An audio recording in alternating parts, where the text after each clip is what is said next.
Welcome back to lesson 3 of Tracy's Kenpo Karate Yellow Belt. In this lesson we're going to talk about Fang of the Cobra, which is for a two-hand choke, and Twisting Talon, which is for a straight and cross-arm grab.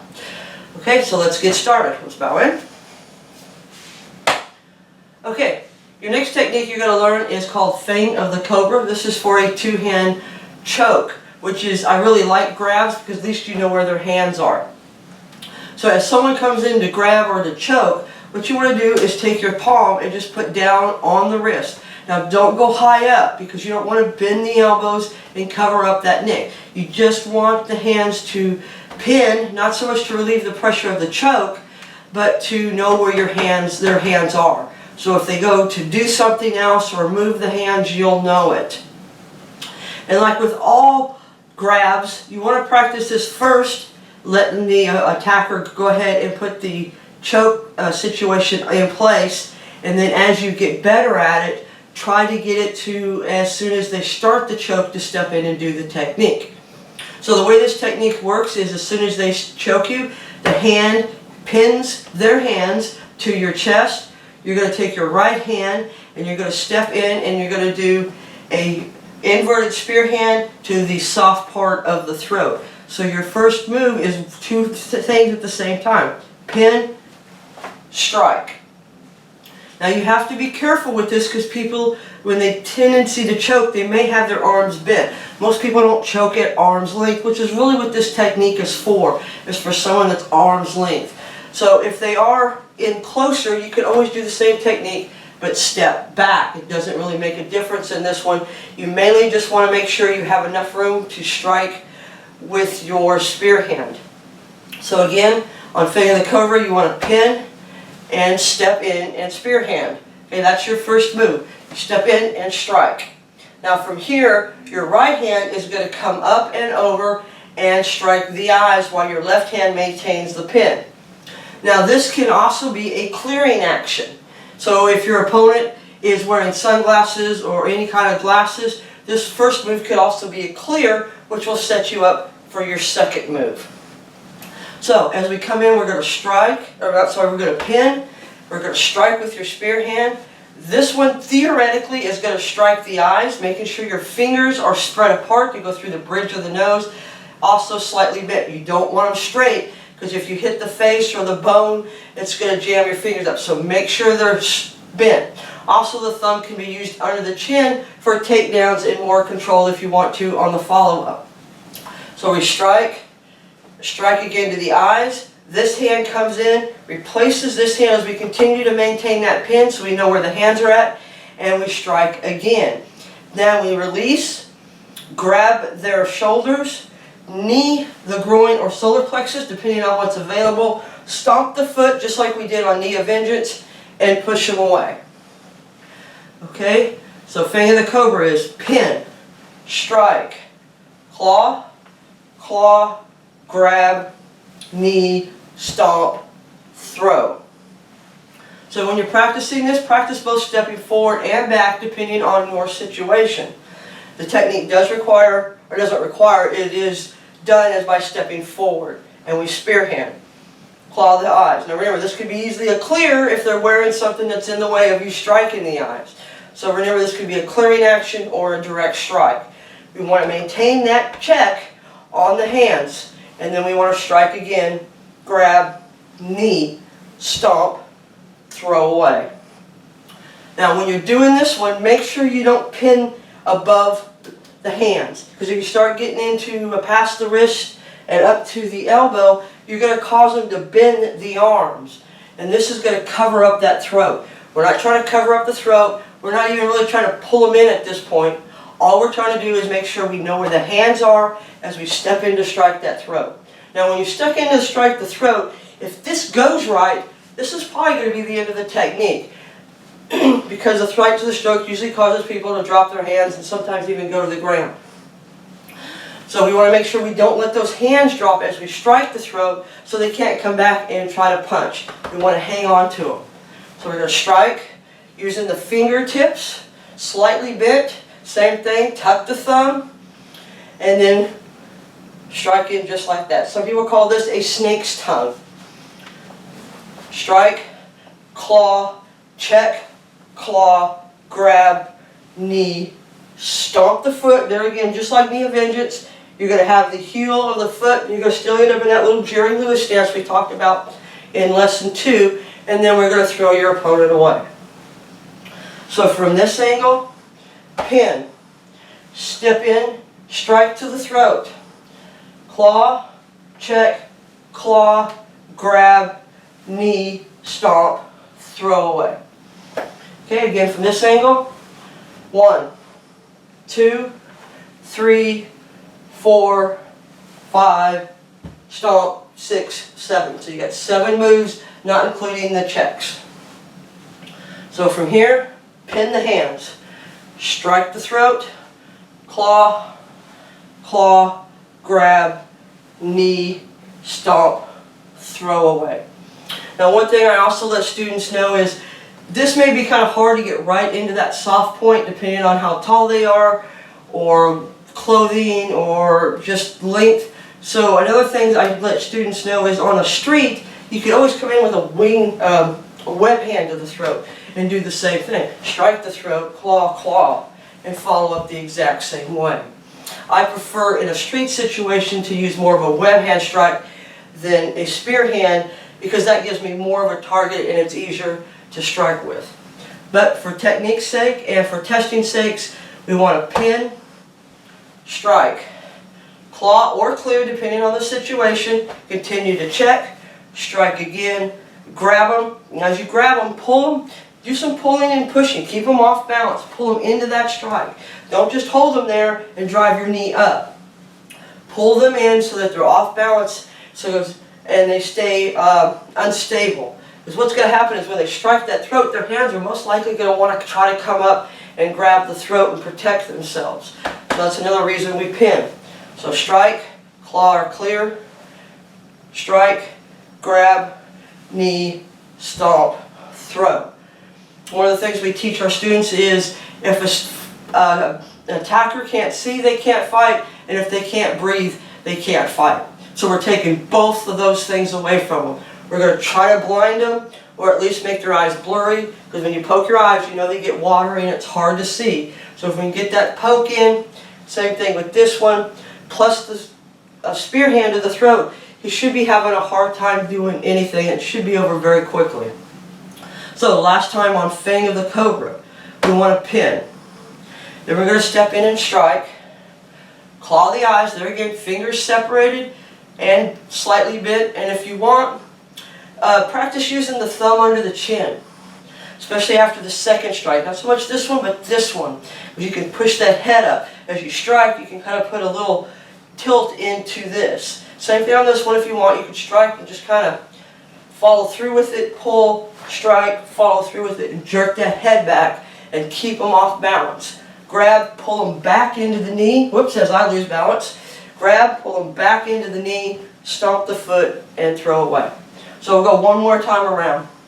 Pin, strike, claw, watching the fingers are bent. Use the thumb if you want to under the chin to push the head back, and then retract, recheck, strike if you want. Practice with the thumb under the chin. Shove them. Strike and shove. Then pull back, grab, knee, stomp, and throw away. Okay, last time from this angle. Pin, strike the throat, claw the eyes or clear them, check, claw the eyes or clear them, grab them, pull them into a knee strike, either the solar plexus or groin, depending on what's available. Stomp that foot with your heel and throw them away. And that's called Fang of the Cobra. Now the next lesson we're going to look at is twisting talon.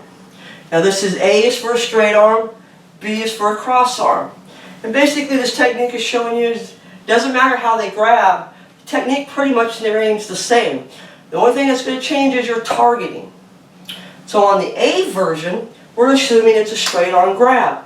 And what you want to do is the first thing you want to do, as with anything, is get out of the point of contact. Because people don't just grab your arm to have a talk with you. Usually if there's a grab, there's a punch coming.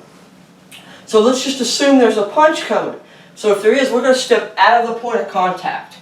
Okay, by stepping back almost into our fighting stance, we're going to now be slightly out of the point of contact. And we want to counter grab at the same time. Here. Okay? Now, what I teach students is get them off balance. Okay? As long as they're standing there and you're grabbing them, they can continue to fight. They're not going to just stand there and let you continue to do this. So as you step back, pull them. Start pulling on them, and then as you draw to a cat and you throw that back kick, pull them right into that back kick. Okay? So from here, they're going to grab straight arm, straight to straight. And we're going to step back out of the point of contact, and we're going to counter grab. And we want to step our left foot back to about the 6 o'clock position in somewhat of a fighting stance. It's just as far as you want to go depth-wise. Okay? Then we're going to draw to our cat stance. And as we throw them into a back kick, we're going to pull them into the back kick. As we throw the back kick, we're going to pull them in. So from here, step and counter grab. Draw to cat, hand in check, and kick. Okay, the B version to this is pretty much the same thing. The only thing we're doing is now the arm is over here rather than here because it's a cross arm. And we're going to kind of adjust the stance slightly more in line with the arm. So we're going to step more to the 5 o'clock position rather than the 6 o'clock position. We're going to counter grab. We're going to draw to cat. Our hand's going to be in check. And we're going to throw a back kick and pull them in. So the only difference really between A and B, other than knowing one's a straight and one's a cross arm, is a slight angle difference in your step, from 6 compared to 5. Now also with the grab, you got to keep in mind is a person cannot resist with their shoulder. In other words, no matter how hard they try, if you move the arm forward, back in a circle, you can't resist it. If you go with a partner and try, they'll be able to move them any way you want, as long as you go with the rotation of the shoulder. Because if someone sits there and goes cramps down like this, okay, they can resist because it's force going downwards. But if you start rotating that shoulder, you can. So you don't want to go against it upwards. You always want to go with the shoulder, rotation of the shoulder. Now a lot of students will ask, well, what if I can't move them? What if they're clamped down like this? And I was like, one, you waited too long to do the technique. The technique should have been way before they ever got that much time on their hands. But let's say you get into that situation. All you have to do is one of two things. You can either just step back and jerk them down, and then bring the hand back up, because by jerking them, you're going to throw them off balance and off kilter. The second thing is, if you really think you're going to have trouble, is throw a front snap kick. Now in this case, since I'm stepping back with my left, I would throw a kick with my left, then step back. That's what they call a softening technique. So if you get someone then you want to try to practice this, well, what if I hang on, throw a kick, then step back, pull up, and back kick. But there again, for the sake of your yellow belt test, all you need to do is A, hand is straight arm grab, so your right hand is out. Step back left to 6. Counter grab, so you want to do this as one motion. Okay, hand in check, in case they do try to throw that punch and it comes too close, you can use it to parry. So you're here. Hand is in a slightly soft bow, but I draw it more to cat. A lot of us teachers just keep it like this. Okay? But I like to give myself a little bit more room to set up that back kick. So when I teach this technique, I have students draw to a cat stance rather than a short soft bow. So the hand is here, counter grab, left to 6, left in check, pivot, your butt should be pointing at your target, along with your leg, draw to your cat stance to give yourself some more room, and then from here you're going to pull them in to that back kick. Don't just leave the hand out there and throw a back kick, because you're not going to get the results you're looking for. They're going to be able to resist you all the way. So again, A, hand is out as your trigger, so when you get in this position, the memory will know what to do. We're going to step back, check, draw to cat, pull them in as we throw our back kick, and then step back down, hands up, ready to go if you need to do further damage. Okay, the B version. As I said before, same technique, but now we got cross arm. So when you're testing, your A arm will be here. On B, it'll be more pointed towards, let's say, the 10-30 position to make it easy on you guys to remember. Everything else is pretty much the same. We're going to step back. We're going to step back to 5 because of the targeting. We're going to still draw the cat, still have our hand up in check, pull them into the back kick, but rather than punch striking the rib cages, we now will be striking the solar plexus. Because as the hand is here, there's going to be solar plexus versus if you pull this way, the ribs are exposed. Okay, that's twisting talon A and B. So from this angle, A, straight arm wrist grab. Then from here, we're going to counter grab as we step back, left hand in check, draw to a cat stance, give yourself some more room to set up that back kick, throw it as you pull them in as hard as you can. Okay? Again, A, 1, step back and counter grab, 2, draw to cat, 3, pull and kick, 4 moves. Okay, last time. Grab, counter, get out of that point of contact, get your hand up in check so it's available if you need it. Pull to a cat, back kick, back down. Now if you can, hang on to the arm. If you hang on to the arm, you know where they're at. But if you kick them so hard they go away, that's just as good too. Okay, then we've got the B version, cross arm. Step back, hand up and check, counter grab, pull, back kick to the solar plexus or the center line of the body. Okay, again, arm here, about the 10-30 position, step and grab, draw to cat, pull, and down. Okay, from this angle, here, step back, grab, here, pull, and kick. So now you know Japanese sword, Chinese sword, delayed sword. Those are your 3 sword techniques. You also know knee of vengeance, fang of the cobra, and twisting talon. So let's kind of do a quick review of those just to make sure you remember those techniques. So remember Japanese sword A, we step in, clear, and chop. Japanese sword B is for the left punch, extended outward block, hand in chamber, reverse punch, back to stance. Chinese sword, inward block, figure 8, chop into a soft bow, hand in chamber. The B version, there again for a left punch, inward block, the neck is covered up, we throw our back fist. Then you have delayed sword. This is where they're coming in a little too fast or you don't have room to completely step back into a full fighting stance. So we're going to inward block check, draw to cat, front snap kick, and chop using our drop of body weight and hand in chamber. Knee of vengeance. Grab.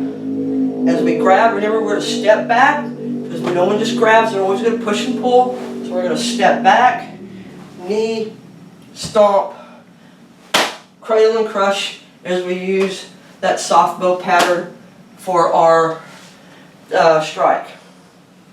Then we got the 2 new techniques, fang of the cobra, a 2-hand choke, step in, strike the throat, claw the eyes or clear them depending on what you need, check the other hand, strike with the other one, grab, knee, stomp, throw.